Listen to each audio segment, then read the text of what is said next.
একসময় দক্ষিণ এশিয়ার আকাশে জাতীয় পতাকাবাহী এয়ারলাইন্সগুলো ছিল একটি দেশের মর্যাদা, সক্ষমতা ও উন্নয়নের প্রতীক। কিন্তু সময়ের সঙ্গে সঙ্গে সেই গল্প বদলে গেছে। আজ একই অঞ্চলের তিনটি দেশ, ভারত, পাকিস্তান ও বাংলাদেশের জাতীয় এয়ারলাইন্স যেন তিনটি ভিন্ন বাস্তবতার প্রতিচ্ছবি। একদিকে ভারতের জাতীয় এয়ারলাইন্স বিশ্বসেরা হওয়ার পথে নতুন যাত্রা শুরু করেছে, অন্যদিকে পাকিস্তানের জাতীয় এয়ারলাইন্সে টিকে থাকাই কঠিন হয়ে পড়েছে। আর মাঝখানে দাঁড়িয়ে রয়েছে বাংলাদেশের বিমান বাংলাদেশ এয়ারলাইন্স, যার সম্ভাবনা অনেক, কিন্তু সেই সম্ভাবনাকে পুরোপুরি কাজে লাগানোর পথ এখনও অনেক দীর্ঘ। মাত্র কয়েক বছর আগেও ভারতের জাতীয় এয়ারলাইন্স এয়ার ইন্ডিয়ার অবস্থা খুব একটা ভালো ছিল না। দীর্ঘদিনের সরকারি মালিকানায় বিশাল ঋণ, অদক্ষ ব্যবস্থাপনা এবং ক্রমাগত লোকসানের কারণে প্রতিষ্ঠানটি কার্যত ধসের মুখে পড়ে। এরপর আসে সবচেয়ে বড় পরিবর্তন।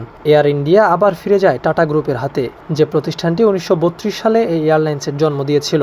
এরপর শুরু হয় এক অভূতপূর্ব রূপান্তর।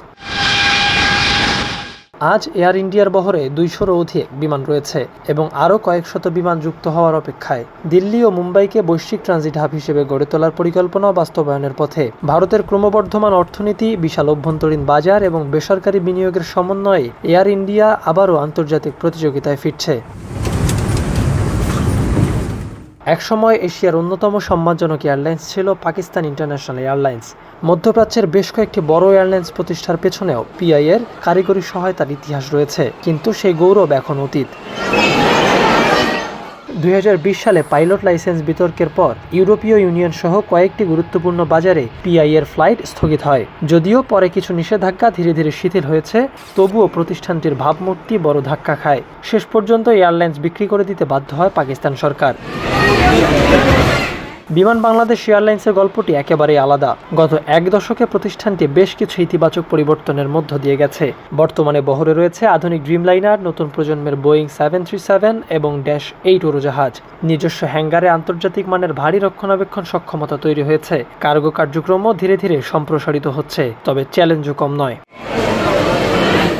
সীমিত বহর, রুট সম্প্রসারণের ধীরগতি, সেবার মান নিয়ে যাত্রীদের অভিযোগ, সময়ানুবর্তিতা নিয়ে প্রশ্ন ও দুর্বল আন্তর্জাতিক ব্র্যান্ডিংয়ে এয়ারলাইন্সটি বারবার পথ হারিয়েছে। তবে স্বপ্ন এখনও শেষ হয়ে যায়নি। শাহজালাল আন্তর্জাতিক বিমানবন্দরে 3rd টার্মিনাল চালুর পথে এর সঙ্গে যুক্ত হয়েছে 14টি নতুন বোয়িং কেনার প্রক্রিয়া।